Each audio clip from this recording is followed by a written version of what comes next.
le deuxième mandat va finir et puis on n'aura pas résolu la question. Donc je crois que c'est le moment de prendre des décisions très fortes, mais des décisions qui ne vont pas dans le sens d'aller en guerre contre le Rwanda. Non. Des décisions qui vont dans le sens de sortir le Rwanda du Congo, parce que le Rwanda est au Congo. On n'a pas besoin d'aller en guerre au Rwanda parce que le Rwanda se trouve au Congo. Ce qu'il faut faire, c'est quoi? Il faut sortir le Rwanda du Congo. Voilà. Au sein de notre armée, est-ce que nous avons extirpé les militaires rwandais qui ont été brassés à l'armée? Est-ce que nous les avons extirpés? On dit que nous avons l'armée la plus infiltrée du monde. Oui, nous l'avons dit. Nous le disons tout le temps dans nos émissions, nous le disons. Mais qu'est-ce que nous faisons pour extirper de notre armée tous ceux qui sont infiltrés? Voilà la vraie question. Parce que l'identité de chaque militaire est connue. J'ai vu Jean-Pierre Bemba quand il a pris le pouvoir, il a voulu identifier chaque militaire. Très bien. Mais c'était quoi la suite des travaux que Bemba avait amorcé au sein de l'armée lorsqu'il a procédé à l'identification des militaires? On n'en parle plus jamais. Voilà. Donc, cette question commence vraiment à nous fâcher. Hein? La MONUSCO, nous avons dit, elle doit partir. Elle a été impuissante au Congo. L'EAC doit partir. Elle a été impuissante au Congo. Et même la SADC qui vient. Pour faire quoi? C'est le même travail. Donc je crois que Moussala Makasi Rosa les Ali, il y a armé Nabiso, topé Sabongo moyen au Esengeli, mais aussi, baza combien na Est kuna na partie Est basoda Nabiso. Tout in basoda kuna, 30 000, 50 000 hommes. Parce qu'une guerre, c'est aussi l'effectif. Voilà. L'effectif, il y a armée rwandaise, bah combien? Effectif, il y a armée congolaise. Nous avons une armée qui est, en termes numériques, 10 fois plus grande que l'armée à Rwanda. Le Rwanda n'enverra pas toute l'armée rwandaise ici au Congo, pas du tout. Donc, au Batindi Narata Congolais à Mukewana, mais il faut pas rencontrer force moko dissuasive, Yabiso Yafar d'essai. Parfois, on disperse nos phares d'essai dans le coin, dans la poste dans bangote. Envoyez les phares d'essai là-bas. Jean-Pierre Bemba. Monsieur, c'est pas notre général d'armée. Hein, Sylvain Chiwewe, Sylvain, je crois pas, Christian Chiwewe. Mais envoyez les soldats là-bas. Hein?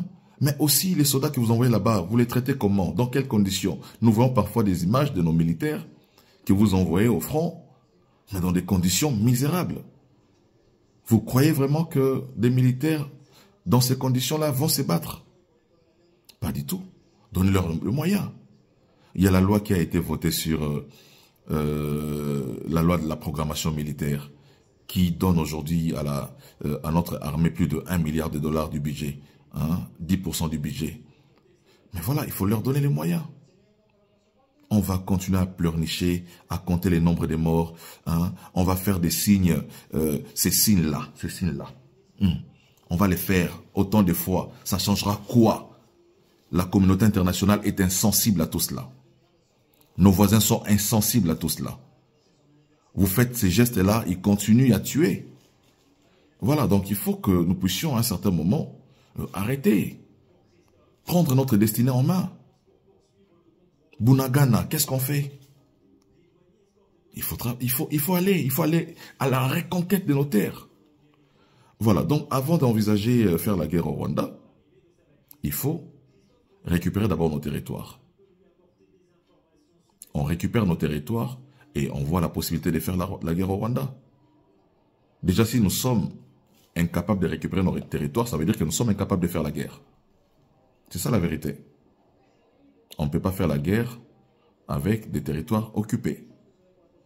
Il faut commencer par récupérer d'abord les territoires congolais qui se trouvent entre les mains des étrangers, des Rwandais, avant de se prononcer pour aller faire la guerre avec le Rwanda. Mais aussi, lorsqu'on se décide de faire la guerre au Rwanda, avec le Rwanda,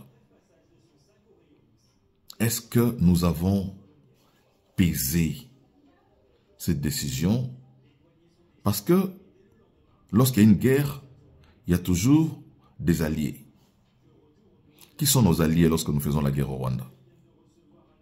Les mêmes qui étaient avec nous avec l'EAC, qui ne voulaient pas se battre contre les M23. En allant à la guerre avec le Rwanda,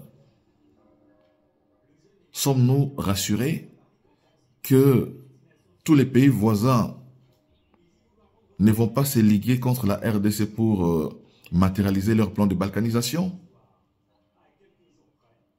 La France sera de quel côté lorsque nous irons en guerre contre le Rwanda? Les États-Unis se rangeront dans quel camp? La Grande-Bretagne se rangera dans quel camp? Ils vont se ranger derrière le Rwanda ou derrière le Congo? Parce qu'une guerre appelle toujours des alliés. Voilà. Moi je dis, au lieu d'aller faire la guerre au Rwanda, qui donnera des prétextes aux Rwandais, qui s'est toujours victimisé à cause du génocide de Bangokuna, tous ces pays français, américains, britanniques et les pays voisins se rangeront derrière le Rwanda pour finalement matérialiser leur plan de balkanisation du Congo. Voilà. Mais ils ne peuvent pas nous empêcher de sortir le Rwanda de chez nous. Ça, ils ne peuvent pas. Au nom de notre souveraineté, nous avons des territoires qui sont occupés par les Rwandais. On peut faire la guerre à ces gens-là. Voilà, donc, prenons des meilleures décisions. Le deuxième mandat ici a un grand seul défi. Le Congolais aujourd'hui, même les défis sociaux passent aujourd'hui en second lieu. Le défi aujourd'hui reste le défi sécuritaire. Le mandat ici, c'est un mandat de reconquête. On doit reconquérir notre pays. Président de la République, mettez de l'énergie dans ces défis. Mettez les moyens dans ces défis. Mettez des stratégies. Mettez de l'intelligence. Mettez les budgets.